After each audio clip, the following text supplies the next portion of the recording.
जय गुरुदेव।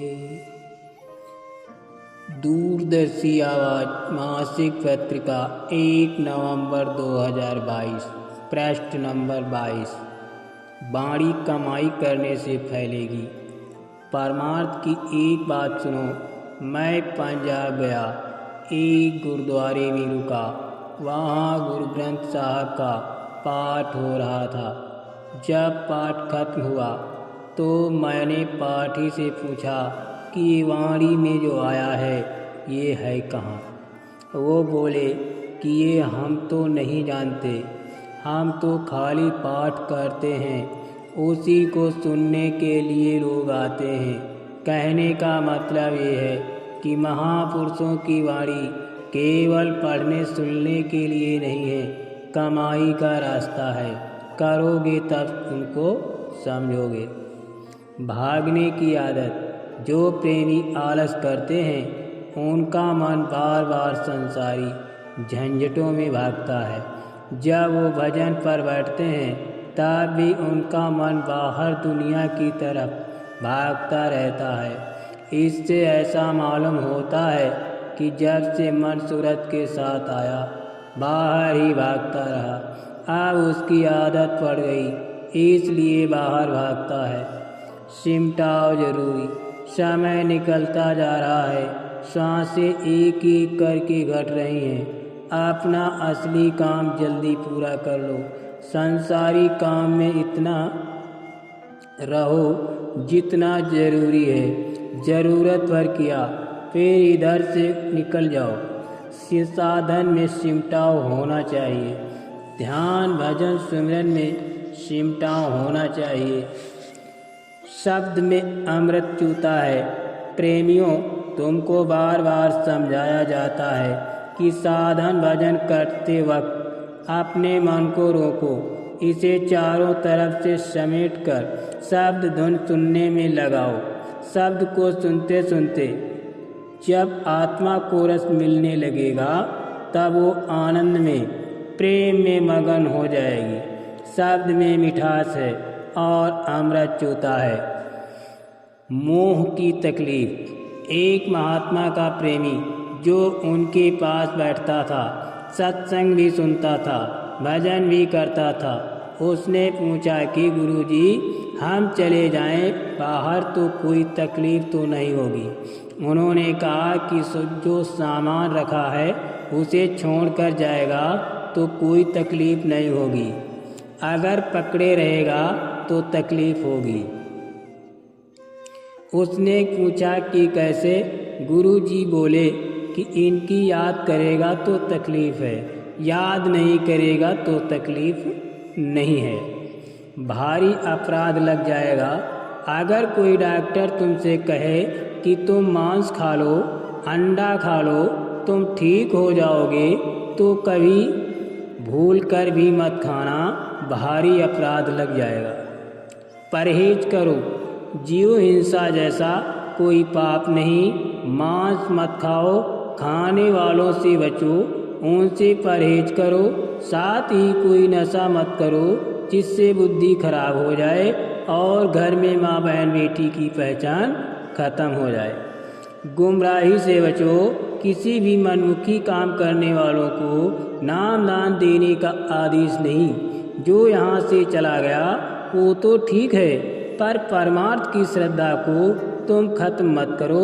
श्रद्धा चली गई तो शंका हो जाएगी, शंका होगी तो भ्रम होगा और फिर विनाश हो जाएगा।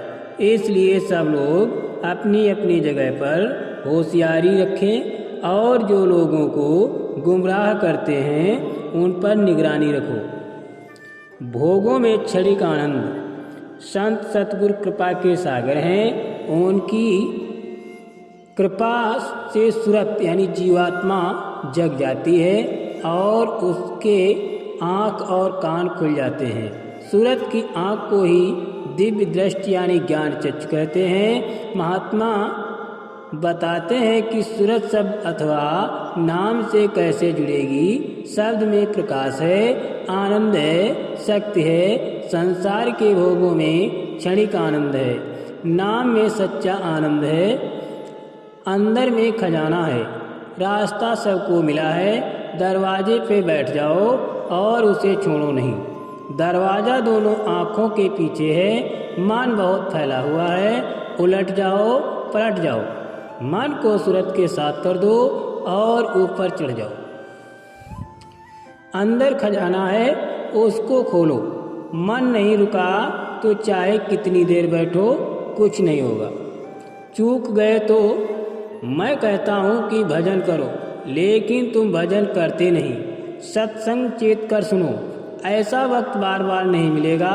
अगर तुम अब की भजन से चूक गए और भजन नहीं किया तो तुम्हारा नुकसान हो जाएगा। अपनी जीवात्मा के लिए कुछ कर लो। महात्माओं के चुप होने पर देश में महान आत्माएं चुप होती हैं, तब कोई न कोई घटना होने वाली होती है। फिर वो मानव के लिए, देश दुनिया के लिए अच्छा नहीं होता।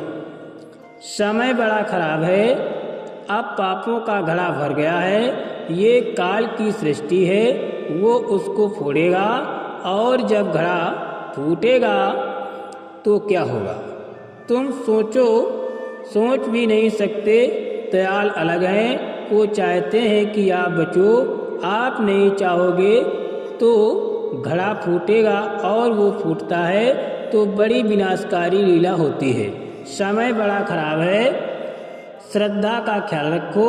मेरे पास तमाम चिट्ठियाँ आती हैं, सूचनाएं मिल रही हैं कि जहाँ सत्संगी रहते हैं वहाँ कुछ लोग पहुँच जाते हैं और ठग लेते हैं, सेवा के नाम पर या और किसी तरीके से। इससे उन लोगों की श्रद्धा खत्म हो जाती है और अगर श्रद्धा चली गई तो फिर आने वाली नहीं। महात्मा बड़ी मुश्किल से श्रद्धा पैदा करते हैं, पर जब वो चली जाती है तो इस तरह से सत्संगी आपस में लड़ते झगड़ते हैं कि दुनियादार तो फिर भी उनसे ठीक हैं।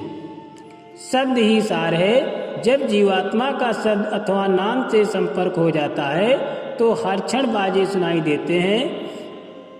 शब्द के साथ लगे रहने पर काल विघ्न नहीं डालता।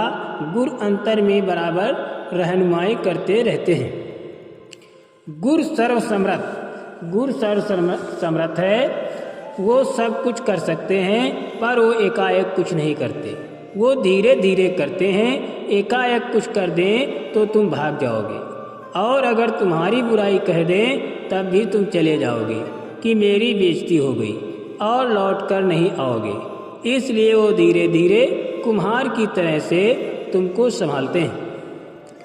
गुरु सर्वदर्शी, जो हिम्मत नहीं हारते हैं बल्कि मन से सहसा पूर्ण लड़ाई झगड़े लड़ते रहते हैं, उन्हें अंततः सफलता मिल ही जाती है। जब शब्द धुन से अधिक शक्तिशाली नहीं है, मन शब्द धुन से अधिक शक्तिशाली नहीं है। सतगुरु जो नामदान देते हैं वे शिष्य के साथ बराबर रहते हैं, यानी अंग संग रहते हैं। वे सत्संगी नामदानी की हर गतिविधि को देखते रहते हैं। शब्द या परमात्मा के नाम पर और परमात्मा में कोई अंतर नहीं है। आत्मा परमात्मा की ही अंश है, वो उस सतनाम रूपी समुद्र की एक बूंद है। जय गुरुदेव।